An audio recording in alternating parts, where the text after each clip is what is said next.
And we begin tonight with a disturbing milestone in this coronavirus pandemic. The death toll in this country surpassing 20,000. That includes more than 2,000 lives lost in the last 24 hours. America's deadliest day yet. 783 deaths in New York alone. This latest surge pushing the U.S. total beyond hard-hit Italy after already overtaking Spain, now the deadliest nation in confirmed COVID-19 fatalities. We have reported on the economic toll. Look at this. Cars lined up at food banks across the country. Nearly 17 million Americans suddenly out of work as the first Americans are receiving stimulus checks from the Treasury Department. Concerns tonight over emerging hot zones, cases spiking in Maryland and in Texas, the race to set up field hospitals. There are new reports of trouble with testing in California, thousands still waiting to learn whether they are positive. And the questions on so many minds tonight: when will America reopen? President Trump calling that the biggest decision of his life. Leaders across the country urging Americans to keep their guard up. We will work through it all, and we begin with ABC's Trevor Ault at the Javits Center here in New York City. Tonight, a grim milestone for the United States. More than 20,000 Americans have died from COVID-19, this country now leading the world in reported deaths from the virus. Here in the epicenter of the pandemic in the U.S., officials hope New York has seen the worst. The good news is the curve of the increase is continuing to flatten. So far, the virus has claimed the lives of more than 8,600 New Yorkers, including 783 more deaths in the past 24 hours. But there are signs the state may have reached its apex. That is not an all-time high, and you can see that the number is somewhat stabilizing, but it is stabilizing at an horrific rate. These New York City paramedics on the front lines warn the fight is far from over. Says she's chilled and shaking. In just one shift, 3 people pronounced dead before 9 a.m. We're needed out there. There's a job to do. It's not going away until we're done with this mission. And this is a war we're fighting.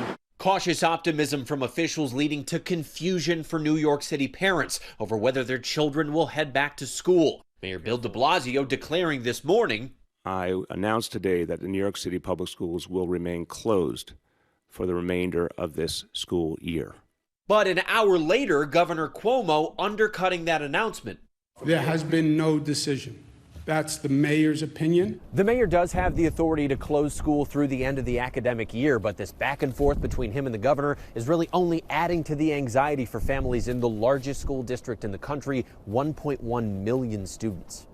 The rate of hospitalization in New York is down, but some ICUs still push to the brink. All week, ABC News received guided access at Maimonides Medical Center in Brooklyn. Dr. Michael Seaman, an anesthesiologist, now reassigned to the front lines. We've taken our post-anesthesia care unit, where patients usually come out of the operating room after procedures, and we've repurposed it and turned it into an ICU because we're so short. To help with that incredible burden on hospitals, the massive just converted Javits Center and that Navy hospital ship, the Comfort, have a combined 3,500 beds, but according to the Department of Defense, 90% of them are empty. The virus also taking a devastating toll on our nation's nursing homes. The Wall Street Journal reporting cases at 2,100 senior facilities nationwide. An outbreak of dozens of cases at this Augusta nursing home, and near Detroit reports of more than 20 patients dying from the virus at 2 facilities. Our most vulnerable citizens are dying in a helpless manner. Michigan's governor expanding her executive order to ban travel between homes.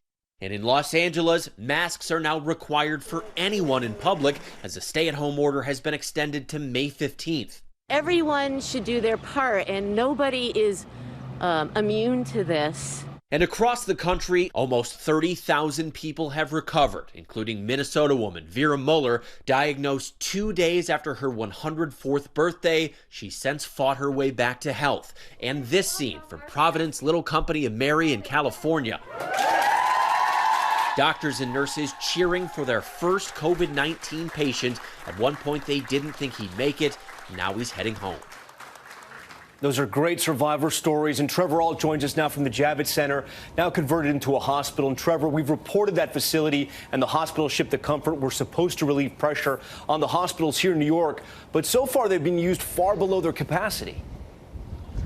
Oh, that's right, Tom, and that's a problem that military officials really haven't been able to figure out yet. Both of these facilities have had low patient numbers when they were treating people who didn't have the virus, and low numbers now while they're treating people who do have it. It's possible because COVID-19 patients can deteriorate or even die very quickly. Other hospitals might just be taking in every person they see, even if they're full, because taking the time to send them here or to the Comfort might prove to be too much of a risk. Tom? Trevor Alt reporting live for us tonight. Trevor, thank you. Hi, everyone. George Stephanopoulos here. Thanks for checking out the ABC News YouTube channel. If you'd like to get more videos, show highlights, and watch live event coverage, click on the right over here to subscribe to our channel. And don't forget to download the ABC News app for breaking news alerts. Thanks for watching.